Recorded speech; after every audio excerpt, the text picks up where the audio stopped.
ચૈત્ર સુદ પૂર્ણિમા એટલે કે હનુમાન જન્મોત્સવ હનુમાનજીના જન્મદિવસની ઉજવણી વડોદરા શહેરમાં ઉત્સાહપૂર્વક કરવામાં આવી રહી છે। વહેલી સવારથી જ દાદાના મંદિરે ભક્તોની ભીડ જોવા મળી રહી છે। તેવામાં વાત કરીએ કાલાઘોડા પાસે આવેલા પંચમુખી હનુમાનજી મંદિર ખાતેની, જ્યાં આજે હનુમાન જન્મોત્સવ હોય અને તેમાં પણ શનિવારનો પાવન દિવસ હોય એટલે મોટી સંખ્યામાં ભક્તોની ભીડ અહીં જોવા મળી રહી છે। વહેલી સવારથી જ ભક્તો અહીં દાદાના દર્શન કરવા માટે પહોંચી રહ્યા છે।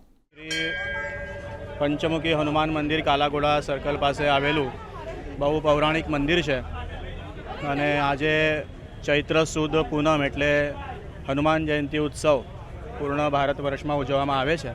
તો એ જ ઉજવણીના ભાગ અનુસંધાન આજે કાલાઘોડા સર્કલ પાસે આવેલું શ્રી પંચમુખી હનુમાન મંદિર કે જો બહુ જ પૌરાણિક મંદિર છે અને અત્યારે હાલ દેવસ્થાન ટ્રસ્ટ સંચાલિત છે અને એ મંદિરમાં આજે હનુમાન જયંતિ ઉત્સવના અંગભૂત સવારે 5 થી 6 ભગવાનનો અભિષેક થયો, પછી 6:15 વાગે ભગવાનનું જન્મોત્સવ થયો।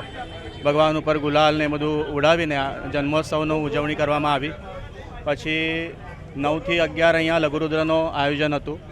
હવે સાંજે 7 વાગે ભગવાનની આરતી થશે હનુમાનજીની અને 9 થી 12 અહીંયા ભજન સંધ્યા અને સુંદરકાંડના પાઠનું આયોજન કરવામાં આવ્યું છે।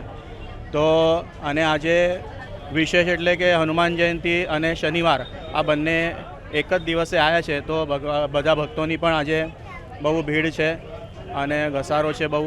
એટલે દાદાને એ જ પ્રાર્થના કે બધા ભક્તોનું જે મનોકામના છે એ પૂર્ણ કરે અને આજે બધા ભક્તો અહીંયા આવીને દર્શનનો લાભ લે, પ્રસાદનો લાભ લે।